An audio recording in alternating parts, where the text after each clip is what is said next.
نبی کریم صلی اللہ تعالی وسلم فرماتے ہیں مسجد اقصی میں پہنچا، اور جب میں پہنچا نا سارے نبی بیٹھے تھے۔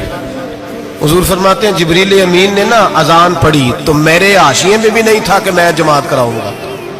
یہاں لوگوں کو شوق ہوتا ہے نا آگے آگے، کہا میرے حاشیے میں بھی نہیں تھا کہ میں جماعت، میں تو پیچھے تھا، میرا دل تھا موسیٰ کرائیں گے، عیسیٰ کرائیں گے، ابراہیم خلیل، حضرت آدم علیہ السلام سب کے باپ ہیں، وہ کرائیں گے۔ فرماتے ہیں جب اقامت ہوئی تو حضرت جبریل نے میرا ہاتھ پکڑا۔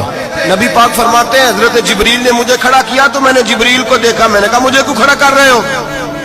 حضرت جبریل کہنے لگے یا رسول اللہ، یہ جتنے پیچھے کھڑے ہیں ان کی بھی خواہش یہی ہے کہ آپ ہی جماعت کرائیں، اور اللہ کی رضا بھی یہی ہے کہ آپ ہی جماعت کرائیں۔ نبی پاک فرماتے ہیں میں نے جماعت کرائی، پھر نبیوں نے تقریریں کی، میری باری آئی تو ایک جملہ کہا تو حضرت ابراہیم کہنے لگے آپ نے تو ایک جملے میں ہی کمال کر دیا ہے۔ کوئی نبی کہنے لگے میں کلیم اللہ ہوں، کچھ کہنے لگے میں روح اللہ ہوں، کوئی فرمانے لگے میں خلیل اللہ ہوں، سب نے اپنی ذاتی بات کی۔ نبی پاک فرماتے ہیں میری بات آئی تو میں نے اللہ کی مخلوق کی بات کی، میں نے مسلمان کی بات کی، مومن کی بات کی، کافر کی بات کی، میں نے سب کی بات کی، ساری مخلوق کی۔ حضور آپ نے کیا فرمایا؟